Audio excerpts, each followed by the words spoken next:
Alors, donc on va passer maintenant à la deuxième partie de la correction de l'exercice, toujours numéro 2. Au petit a, nous avions donc donné le domaine de définition de la fonction g.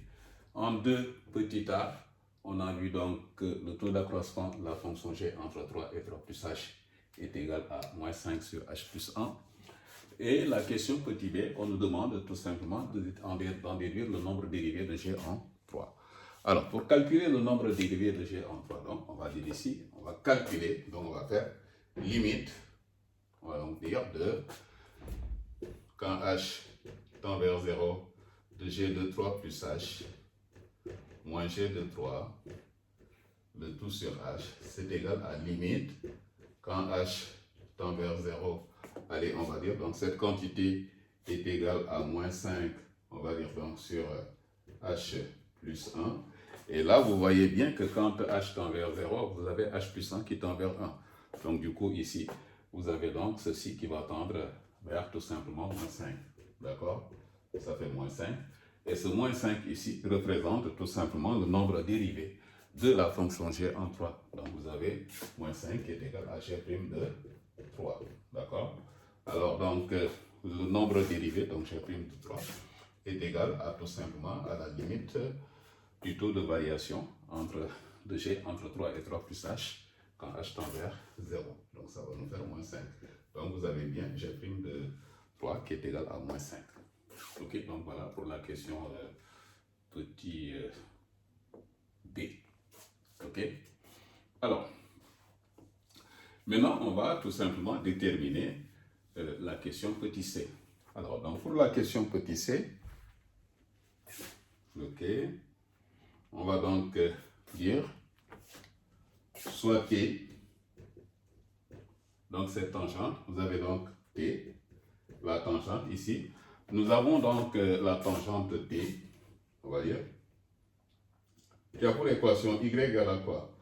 Alors donc, la tangente t au point d'abscisse 3, donc ça fait g' de 3, facteur de x moins 3, plus g de 3. Voilà donc la formule. Ce qu'il faut maintenant, c'est calculer tout simplement,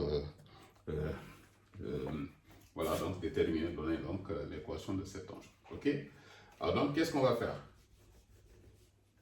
Là, on va donc remplacer par les valeurs. On a dit donc que t d'équation y égale. Alors, g' de 3, nous venons de voir donc que ça fait moins 5.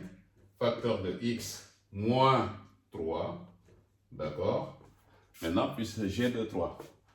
Alors, plus g de 3 donc ici, vous voyez que c'est égal à 3 plus 3 sur 3 moins 2. Vous avez g de 3 ici, qui est égal à tout simplement 6 sur 1, qui est égal à 6. D'accord? Donc, on va mettre ici, donc t a pour équation, finalement, donc y égale à moins 5 facteur de x moins 3, plus 6. D'accord? Et là, il faut distribuer. En distribuant, donc, qu'est-ce qu'on obtient ici? Donc, vous constatez que, allez, on va dire donc, la droite B a pour équation y égale moins 5x, 3 et 5, ça fait tout simplement 15, donc ça fait plus 15, et là, plus 6. Donc, nous avons y égale moins 5x plus 21.